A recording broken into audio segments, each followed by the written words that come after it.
Hey guys, I'm back. So today is going to be a little bit different of a video. This is one I've been meaning to do for a while, and with the month of October and with horror movies and Halloween coming up and everybody excited about that, I figured why not take a look back into the past, and especially something particularly interesting to my past, and that would be a retrospective of one of the biggest forays into horror I had as a middle school kid, and that would be Bravo's original 100 Scariest Movie Moments series. This debuted back in 2004. I was in middle school at the time, but still was a big movie buff, and especially loved horror movies too. This was one of my first big forays into the genre, so to speak, and it almost felt like a college lecture. And this was huge for me. Oh, while being creeped out by this special, I got acquainted with so many great horror films, picked up on so many positive sensibilities of many of the best horror creators there's ever been, and it just gave me something of a crash course education. So I think if we go over this today, maybe you guys will get the same appreciation that I got out of it. And Bravo doesn't even air this anymore. Like, what the hell? It's like the one thing they've done really well in the last 15 years, and they don't air it. So why don't we take a look back at this series and see what made it so impressionable to me, and why I think it still holds up, and why everybody should try to see this one way or the other. Buried in a sea of cliched top 100 lists from the early 2000s is Bravo's 100 Scariest Movie Moments. The first thing that jumps to mind is how sunken into the series I was just upon watching the opening titles. Sure, we've got some semi-dated 2004 graphics, but not without some craftsmanship. They've got a real dirty Texas Chainsaw vibe to them that settled with me on a visceral level as a kid. Partner the images with a hair-raising soundtrack and a spine-tingling narration, and I couldn't look away from the screen, while not without the desire to block my eyes. There are moments created by master filmmakers which unleash your childhood fears. These qualities were some of the most crucial and consistent elements that made this series so irresistible. The production quality, or rather the styles and aesthetics, were well constructed to keep that visceral feeling flowing through each part of the series. Even some of the more simple touches, like having their on-screen personalities sit in front of an endless black backdrop, that approach of simplicity was an effective and refreshing change of pace in contrast to some of the lame green screen backdrops used in similar specials of the times. These visual and audio touches were great in establishing a real sense of tone and emotion for something that didn't necessarily need it.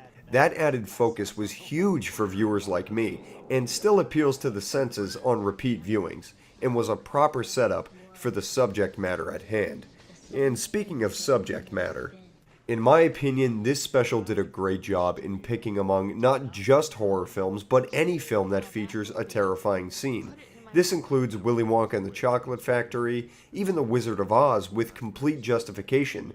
Aside from that, the series mostly does focus on some of the most formative classics in all of horror cinema. And to novices of the genre, or even film analysis in general, this serves as a great introductory lesson in the history and psychology of horror films. I learned of some of the greatest horror films of all time upon my first viewing of this series. And this series doesn't simply knob slobber on only the perennial classics that anybody would know. They dig a bit deeper and include foreign films as well as some cult films, and that's a real treasure as well, to hear some of the lesser noticed genre films that slip through the cracks. Additionally, the special provides background for most of the films at hand and gives some proper context as to why the selected scenes were scary then as well as now, the now being 2004 at least. A great scare might be fun, but to really explore the psyche behind these scares is what the series provided, and that's yet another admirable quality of this special that seemed to approach horror films with a real love and appreciation that feels authentic and genuine. This is something you rarely see these days. With the advent of YouTube and whatnot, you just get an endless array of shitty top 10 lists, mostly made for clicks instead of actually offering any kind of insight. This special by Bravo dug back into some obscure classics that someone like me wouldn't have really heard about otherwise, and the analyses they provided were all the more valuable. Now let's talk about the analyses here. In most of the top 100 style list of the times by networks like MTV or VH1, you usually had a plethora of C-list celebrities commenting on things in popular culture without any real knowledge or charisma whatsoever. A definitive contrast here, Bravo was able to search high and low for some of the best commentators you could imagine for horror films. There were really no limits to who they had on the show. Sure, you had a few gimmicky celebrities like the Coors twins and people of that ilk, but then you had the real deal contributors. You had John Carpenter, you had Wes Craven, Clive Barker, Tobe Hooper, Stephen King, George A. Romero, endless amounts of stars of horror films, small and large. It's probably the best ensemble I can remember for anything like this. They got everyone to contribute their thoughts to this. On the surface, it's cool because you have some high-profile names in horror commenting on what makes certain films and their scenes so terrifying. Beneath the surface, however, you get some great tidbits of insight into horror filmmaking, storytelling, and the art of shocking the audience with their sound bites. If you listen to them, it's like being in a lecture. You're learning. Innovation was one, Halloween. Actually taking Halloween and the concept of the boogeyman, and putting teenagers. You're getting inside the head of these legendary names that have contributed to the genre and understand what went into certain decisions in order to get a reaction out of the audience. These bits with some of the best minds in all of horror prove to be a deeply insightful and entertaining foray into the machinations of creating a horror masterpiece. Or even just a strong scene at that. And lastly, how about the list? Yeah, the actual scenes they picked. Looking back especially, I've got to say I'm thoroughly pleased.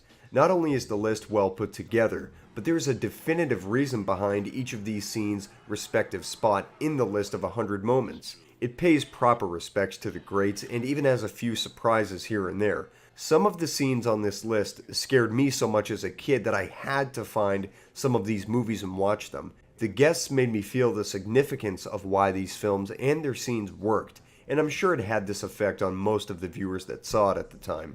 There's a small but vocal community that would love to see this special air on TV again, but to my knowledge, Bravo has this almost effectively locked away completely. What more can I say about it without you watching it?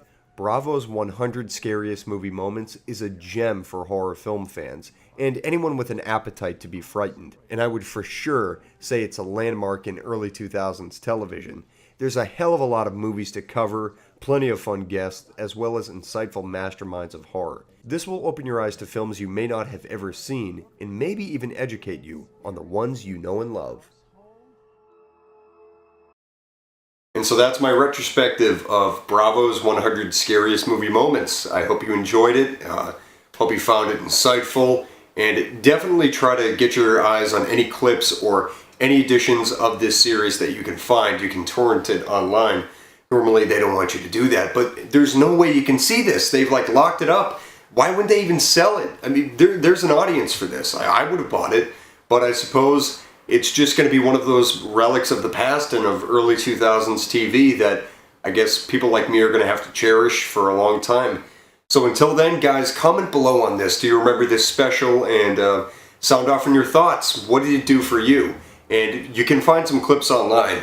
Go check those out. And until next time, guys, keep the discussion going, and I'll see you later.